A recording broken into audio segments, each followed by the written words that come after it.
Welcome everybody to Forza Motorsport 6, and today we're looking at the 2014 Alfa Romeo 4C. So yeah, this is a really beautiful looking small European sports car. It's the first mid-engine car from Alfa Romeo for a long time, probably since like the 60s. So yeah, it's a really good looking car. It's also really good at handling, which we'll all see all about that when we get onto the track. But yeah, let's get to the engine first. Just open it up. It's mid-engined, rear-wheel drive, and it's not got the biggest engine in the world. It's only a 1.7 litre inline 4, but for reasons I'll get to later, that doesn't really matter, because yeah, it doesn't need a big engine for the kind of capabilities it has in other areas. But yeah, it has a 240. It's got 240 horsepower, should I say, and 258 foot-pounds of torque. So not a massive amount of power, but like I said, it doesn't need it for reasons I'll come on to later. But it's also turbocharged as well, just to give it that extra kick. Right, and it doesn't have the biggest boot in the world, but for a mid-engine car, I guess you can't complain. So yeah, it's also not gone for the usual try and fit in 2 seats in the rear kind of malarkey that it always goes on. Also looks really good in here, and I like the fact that all the dials etc. facing towards the driver. So it's annoying sometimes when you got stuff that doesn't face you. But yeah, we're gonna go on the track. We're gonna go on Nürburgring Grand Prix track, and yeah, see you there, and you can see how good this car really is. So yeah, here we are at the Nürburgring GP circuit, and yeah, gonna be driving it around for the first lap, and then I'll talk you through it on the second.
So yeah, as you can see, for something that has only 240 horsepower, it's no slouch. And the reason because of that is because it makes use of every one of those horsepower, because it's very light. It weighs only 2,500 pounds.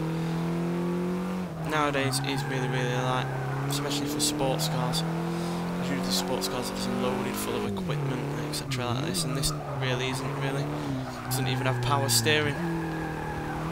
Purely to either not only just save weight, but also give more driving feel to the car itself.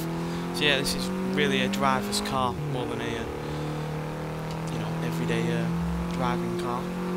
Yeah, and the reason it's so light is because it's use of materials that really Alfa Romeo haven't ever really used before. So yeah, it has a carbon fibre central tub with aluminium subframes front and rear. And the chassis as a whole only weighs 143 pounds, and that's less than most people, never mind car chassis in general. But yeah, it does make for a very light car, and therefore it can break loose on you on occasion, because a lot of the weight is at the back, and because it is only rear wheel drive, you only have grip from those rear tyres with that power. So yeah, it doesn't need a lot of power because it's very, very light, and it makes use of all that power that it does have.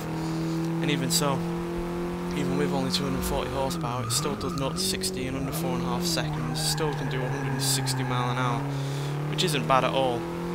So yeah, a very technical car, especially from Alfa Romeo, especially considering that even in the UK a few years ago they were struggling to sell a front wheel drive Ford or saloon, and now they're doing this kind of thing, which is great to see, because there should be more cars out there, quite frankly.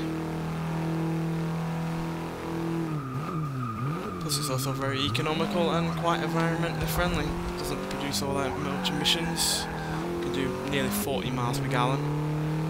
And yeah, it can still be a screamer around the track, so there's really no major downside to this car. Only really practicality, but if you're buying a car for practicality, you wouldn't buy this at all, would you? Anyway, hope you've enjoyed this car. I highly recommend you try this out on this game, and I'll see you in the next one.